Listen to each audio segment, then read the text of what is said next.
Good afternoon, USA, and here is an update on a previous Bernie or Bust show. The show that we're updating is this one. Do union social workers endorse Medicare for all? And the point of this episode was mostly about union workers and how they feel about Medicare for all when they're negotiating at the bargaining table. But this struck a chord with someone, and so I want to share an anonymous note about this episode because there's more to it than I originally thought. Hi, I watched your social work support show with great interest. I have been hit with 2 warnings for ethics and breach, and my social media does not include my employer or job. In Texas at HHSC, we are under threat of fire, fine, jail. I'm amazed at how open New Hampshire and California can be. I am a medical and social services caseworker and also do disaster relief as an OWP, outstation worker post. In Texas, we don't have medical expansion and people are fucking dying. They, the poor clients, are and have been taking it out on us. In the original Jacobin magazine article I read on the show, I said, if serving the public weren't hard enough already, our employer makes our jobs even more difficult. We suffer from chronic understaffing, which results in high caseloads, burnout, and high staff turnover. Our benefits package is expensive compared to surrounding Bay Area counties, even though we are, according to my large public sector union, the 4th wealthiest county in the state, in the 5th largest economy in the world, in the state of California. So as Contra Costa County employees, we pay a hefty amount toward our health, dental, and vision insurances, especially in comparison to our peer agencies. Healthcare is the top concern, heard from our 4,000-member labor coalition of 9 unions. Social services is highly gendered work, so we have a lot of women carrying dependents on their plans.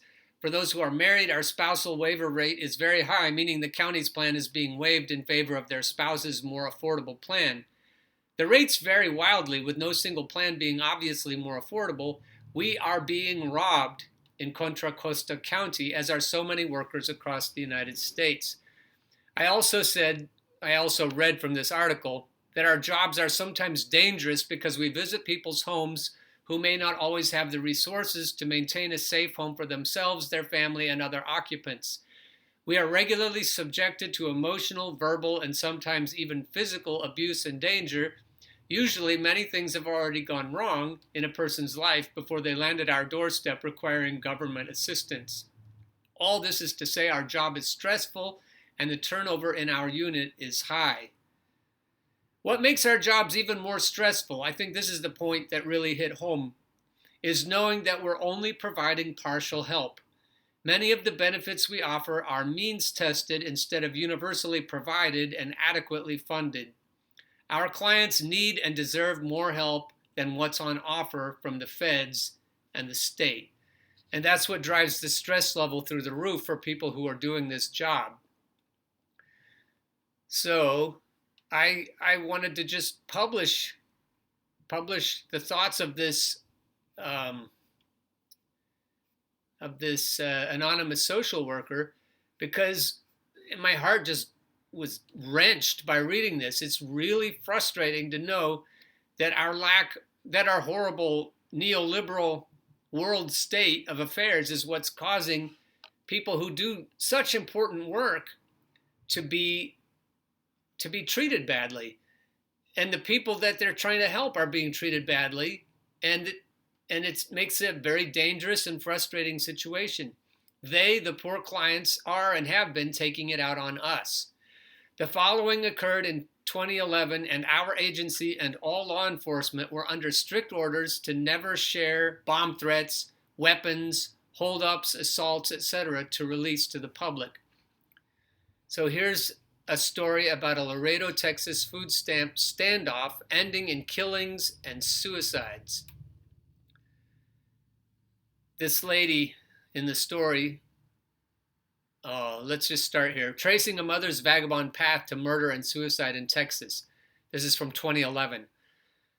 Months after being denied food stamps, Rochelle Grimmer grabbed her two children, a .38 caliber revolver and 50 rounds of ammo, and walked into the state social services office here on Monday to demand answers. But Ms. Grimmer's troubles were far deeper than a lack of food stamps, and neither the police nor the employees she held hostage could resolve them. Divorced and living a vagabond existence in Texas in recent months, Ms. Grimmer told the police she was frustrated that she had been denied benefits in other states. She said that her former husband was affiliated with the Russian mob and the Ku Klux Klan, a situation she said led to government harassment that prevented her from receiving public assistance.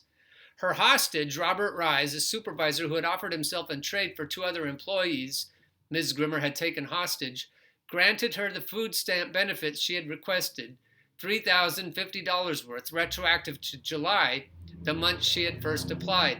The police slipped the paperwork under the door to show Ms. Grimmer it was for real, but she refused to leave the small office in Texas Health and Human Services building, at times sitting in a chair with her daughter on her lap and communicating with the police on an office phone. About 10 minutes before midnight, about 7 hours into the standoff, she hung up on hostage negotiators. Moments later, 3 shots were heard. Ms. Grimmer had shot both of her children in the head and then herself. She died at the scene. The children were taken to University Hospital in San Antonio. Her daughter, Rami Marie Grimmer, 12, died on Wednesday. Her son, Timothy Donald Grimmer, 10, died a day later. Carlos R. Maldonado, Laredo's police chief, said that the denial of benefits was only one of a series of issues that had been troubling Ms. Grimmer, but that investigators had more questions than answers about her motive. The police were not certain if she was being treated for mental health problems and did not know why she moved several months ago to Laredo, a border city of 236,000 where she had no family. Unfortunately, in these situations, there's a lot of questions that we have, and a lot of those questions may never be answered, Chief Maldonado said. I think we did everything we possibly could to resolve the situation. We heard people say, why didn't the tactical team intervene and do something about the mother and save the children? There was never any inclination, any information available to us that the children were in any danger at all. This story is frustrating because they seem so helpless. They don't know what to do. They don't know, of course, whether she had mental health issues, but our crimes often, as Bernie Sanders says, are crimes of despair. And despair is the permeating quality of life for people who are trying to make ends meet. Despair can lead to mental health problems. Despair can lead to opioid addictions. Despair can lead to imprisonment, to crime and imprisonment, and to such a sad story as this. There is something we can do. We can elect Bernie fucking Sanders president. We can see if we can make a world situation where we have what we need, where people below the poverty line are raised above the poverty line in the wealthiest country in the world. We can do this. And now we go back to our anonymous author here. This lady was not denied because of nationality or immigration status. She was denied for FTP, failure to provide. Austere bullshit Texas lays on thick. She couldn't provide what financially she needed. Austerity, this is austerity. And this is a worldwide problem. This is why there are riots in the streets in lots of places. This is not an isolated problem here. This is not just one person. But the media don't want us to hear about things like this. And the officials, our government officials, don't want us to hear about stuff like this. I have been at 3 buildings and many sites. I'm currently in a double secure hospital where an El Paso shooting victim was denied Medicaid due to no expansion. This happens all the time. We get text alerts if our site is on lockdown and have frequent drills. Of course, every now and then a story slips out. This one did not tell of the staff that were injured or that the building was closed for 2 weeks. El Paso police shoot armed woman in SWAT standoff at Texas Health and Human Services. So here's another story that slipped through. by Daniel Borunda and Aaron Martinez, El Paso Times. A SWAT standoff sparked by a woman with a gun ended in gunfire Wednesday at a government office building, El Paso police said.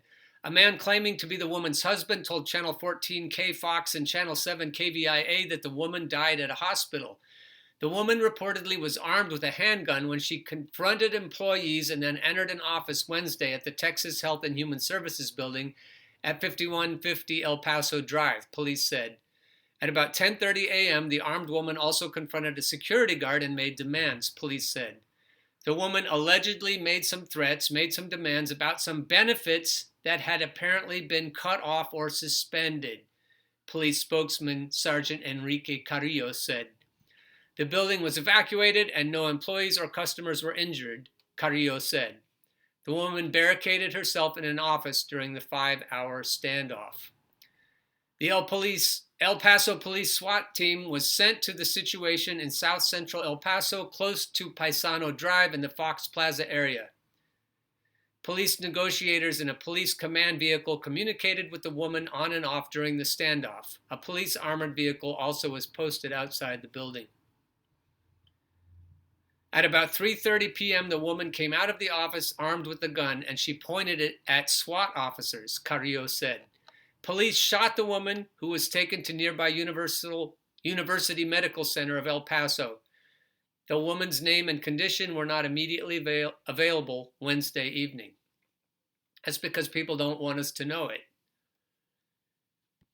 So this is the end of this anonymous note. Please don't mention my name ever. This is why I have to lay low. This is also why I am Bernie or bust, but I cannot come out as loud as I would like. This state is sick. Thank you for all that you do. It isn't just the state that's sick. Maybe some states are better than others, but our national malaise is what's causing this. And our worldwide neoliberal malaise is what's causing this. So my original intention was just to say that union workers want Medicare for all, but the angle here with the social workers is really important because they're in the business of helping people, and they can't even help their own families. They can't even help themselves, and they are frontline battlers in this fight, in this horrible, horrible situation where they're trying to help people and give them what they need. And they don't have enough to give the people what they need. And so the people are holding them at gunpoint. It isn't their fault. Whose fault is it? We might have to say collectively it's all of our fault, especially if we're comfortable and we can vote in any way to continue neoliberalism in our economic political system. We've got to fix this. And all of us need to be in it. All of us need to say, it's our problem, not me, us. If one worker suffers, if one mom suffers, we all suffer. We all need to work to solve this together. I couldn't wait until tomorrow to share this with you. Please leave comments. Please just let me know that you're paying attention to this, because this is a human problem. We need to be touched by this, and we need to communicate with each other about it. So please leave comments if you're moved by this story.